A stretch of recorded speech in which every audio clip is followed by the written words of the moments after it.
तो आइए आज हम ये जानने का प्रयास करेंगे कि क्या है हमारे रोग के कारण। मैं यहाँ पे उन कारणों की चर्चा करूँगा जो किसी किताबों में नहीं है या जिसकी जानकारी हमारे पास नहीं है। तो मैं इन 3 कारणों पे चर्चा करूँगा। सबसे पहला हमारा रोग का कारण है हंगरलेस ईटिंग, यानी कि भूख के बगैर खाना खाना। भूख शरीर की एक स्वाभाविक प्रक्रिया है, एक फिजियोलॉजिकल लैंग्वेज है, एक भाषा है जो कहती है कि लाओ मैं खाना पचाने को तैयार हूँ। और नहीं, भूख का मतलब देना मत, मैं अभी तैयार नहीं हूँ, मैं कहीं पर व्यस्त हूँ। लेकिन हम लोग समय और टाइमली खाने के या हम साइकोलॉजिकली खाने के आदी हो चुके हैं। हम लोग कहते हैं कि भाई सुबह ऑफिस जाना है इसलिए नाश्ता कर लो, आज दोपहर हो गई है इसलिए खाना खा लो, आज घर आ गए इसलिए खाना खा लो, आज मैंने खाया नहीं इसलिए खा लो, ज़्यादा बन गया इसलिए खा लो, बेकार जाएगा इसलिए खा लो।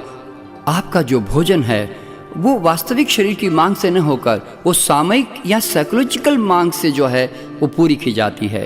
तो इस तरह से जब हम बगैर भूख के हम जब भोजन करते हैं तो पाचक रस के अभाव में वो भोजन वहाँ पेट में काफ़ी लंबे समय तक रुका रहता है और वहाँ पर सड़ता रहता है। शरीर भी अपनी तरफ से निश्चित रूप से कोशिश तो करता ही है उस खाने को पचाने की, तो काफ़ी हद तक सड़ जाता है और थोड़ा बहुत पचता है।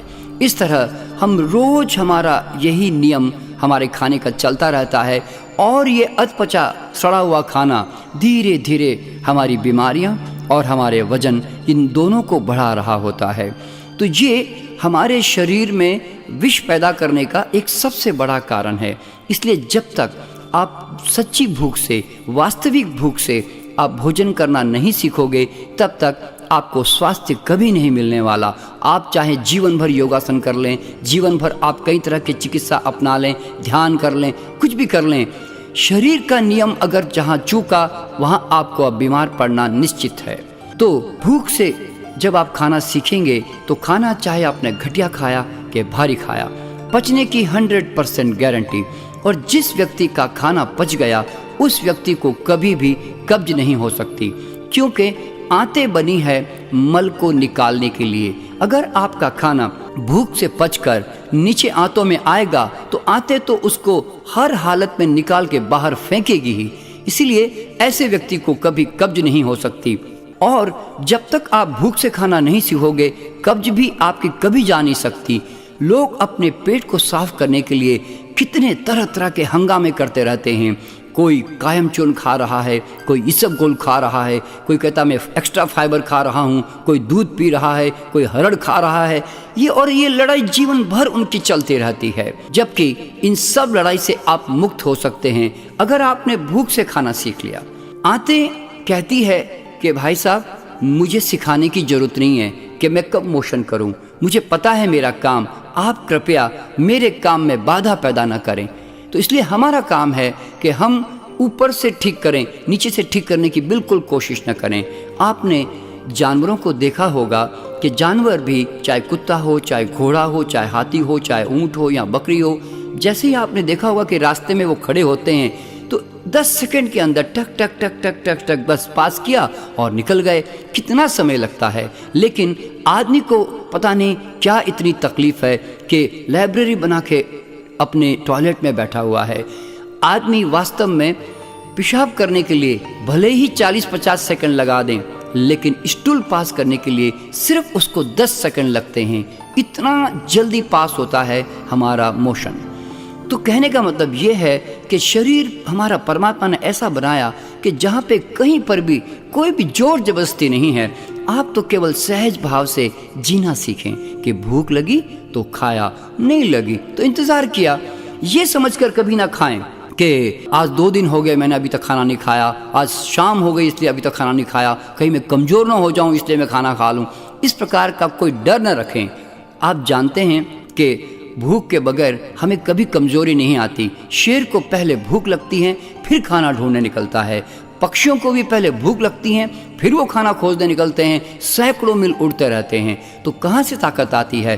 ताकत का संबंध अभी के खाए हुए खाने से नहीं होता। कई लोग अपनी भूख के बारे में बड़े भ्रम में हैं। कई लोग कहते हैं कि जब मुझे भूख लगती है तो मेरा दिल घटने लगता है, मुझे चक्कर आने लगते हैं, मुझे गैस बनने लगती है, मेरे पेट में एसिडिटी बन जाती है। तो ये सब भूख के लक्षण नहीं है, ये भूखास के लक्षण है, ये मॉर्बिड एपेटाइट है, ये झूठी भूख है। ये उन लोगों को होती है जो हैवी खाना खाते हैं, मसालेदार खाना खाते हैं, बीच बीच में खाते रहते हैं और बहुत तनाव लेते हैं, व्यायाम नहीं करते हैं। तो ऐसे लोगों को ऐसी झूठी भूख खुल जाती है। ओवर सिक्रेटिव डाइजेस्टिव ग्लैंड्स के कारण जैसे ही थोड़ा सा पेट खाली हुआ नहीं कि तुरंत फिर से वापस एक जलन सी या एक गैस फॉर्मेशन वहाँ पे होने लगती है, तो वो समझता है कि मुझे फिर से भूख लग गई। तो ये झूठी भूख जो है अक्सर लोगों को बड़ी बड़ी बीमारियों में धकेल रही होती है। ऐसी झूठी भूख है, इसका सबसे बड़ा प्रमाण क्या है कि आप अपने स्टूल को रेगुलरली देखते रहें। आपके स्टूल में एक बदबू होगी, उसमें स्टिकीनेस होगा, यानी कि उसमें चिपकाव होगा, और आपको पानी की भी जरूरत काफ़ी पड़ती होगी, और आपको एक कब्ज जैसा अनुभव होगा।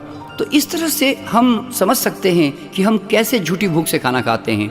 अगर हम इस झूठी भूख से मुक्त होना चाहते हैं तो हमें हैवी खाना कम करना पड़ेगा और मसाले कम करने पड़ेंगे और बीच में खाना बंद करना पड़ेगा, और फल सलाद की मात्रा बढ़ाकर खाने को थोड़ा सादा करना पड़ेगा, जिससे अनावश्यक उत्तेजना आपके पाचन तंत्र को न मिले। उससे धीरे धीरे वो सारी ग्रंथियां सिकुड़ कर फिर से नॉर्मल शेप में आने लगेगी, और फिर आपको ऐसी कोई भी तकलीफ या कष्ट या लक्षण आपको महसूस नहीं होगा। देखिए, भूख कोई बीमारी नहीं है कि जिसमें इस तरह के लक्षण पैदा हो। अगर आपको भूख लगते वक्त कोई लक्षण पैदा हो रहे हैं तो बिल्कुल निश्चित जान लीजिएगा कि आप बीमार हैं, और ये बीमारी वाले लक्षण है वास्तव में। इसीलिए जब भूख लगती है तो हमारे शरीर में कोई लक्षण नहीं होते, बल्कि हमें बड़ा हल्कापन महसूस होता है। आपने कई बार महसूस किया होगा अपनी शादी विवाह में या अपने जब काम में आप व्यस्त रहते हैं कि अगर मैंने खाना खा लिया तो शायद मैं काम फिर उतना अच्छी तरह से नहीं कर पाऊंगा। क्यों? क्योंकि खाना खाने के बाद में एक सुस्ती सी आदमी को महसूस होती है, और खाना खाने के पहले हम अपने आप को हल्का महसूस करते हैं। और वैसे भी कोई भी भोजन हम क्यों करते हैं? भोजन इसलिए करते हैं कि उससे शक्ति प्राप्त हो। लेकिन यहाँ तो उल्टा होता है कि जब भी आप खाना खाते हैं आप सुस्ती महसूस करते हैं। अगर आप खाना खाने के बाद में सुस्ती महसूस करते हैं तो निश्चित तौर पे आप जान लीजिए कि आप खाना नहीं खा रहे हैं, बल्कि खाना आपको खा रहा है। इसीलिए अपना खाना थोड़ा कम करने की कोशिश करें। और फिर अगर आपको लगे कि खाना खाने के बाद में आपको अगर बहुत फुर्ती महसूस हो रही है और सुस्ती बिल्कुल नहीं आ रही है, तब आप समझ लेना कि आप खाने को खा रहे हैं, नहीं तो खाना आपको एक दिन खा जाएगा। तो इसलिए ये इसका पहचानने का सरल सा लक्षण है कि जब आप भोजन करते हैं तो आप में फुर्ती महसूस होनी चाहिए, सुस्ती कभी नहीं। और अगर सुस्ती महसूस हो रही है तो खाने को थोड़ा धीरे धीरे कम करते जाएं, उस हद तक जहां आपकी सुस्ती आनी बंद हो जाती है। तो ये खाने का नियम है। तो अब हमारे बच्चों को भी हमने अगर आज तक स्वस्थ बनाए रखा है, या वो भी अपने आप में अगर स्वस्थ हैं, तो उसका सिर्फ एक ही कारण है कि हम उनके पीछे आज तक खाना लेकर कभी नहीं भागे। वो हमारे पीछे भागे कि हमें खाना कब दोगे, यानी कि आज भी इस उम्र में भी वह बगैर भूख के खाना नहीं खाते।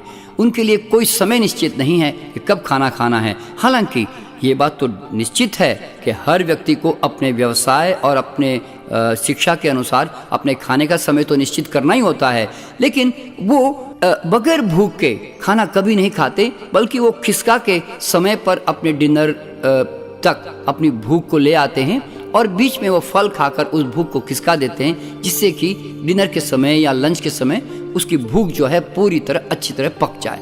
तो अपने बच्चों को भी अगर हम स्वस्थ रखना चाहते हैं तो उनके पीछे खाना लेके कभी ना भागें। उनके पेट का निर्णय आप ना करें। महिलाएं अपने हस्बैंड के पेट का निर्णय करती हैं, माएँ अपने बच्चों के पेट का निर्णय करती हैं, हम अपने मेहमानों के पेट का निर्णय करते हैं। तो दूसरों के पेट का निर्णय आप कभी ना करें, क्योंकि कोई व्यक्ति कभी भूखा नहीं रहना चाहता, कोई बच्चा कभी भूखा नहीं रहता। और अगर एक रोटी कम खा ही गया है तो अच्छी बात है, कम से कम बीमार पड़ने के चांस तो नहीं है। तो इसलिए भूख एक बहुत बड़ी चीज़ है जिसको हर व्यक्ति को समझना चाहिए।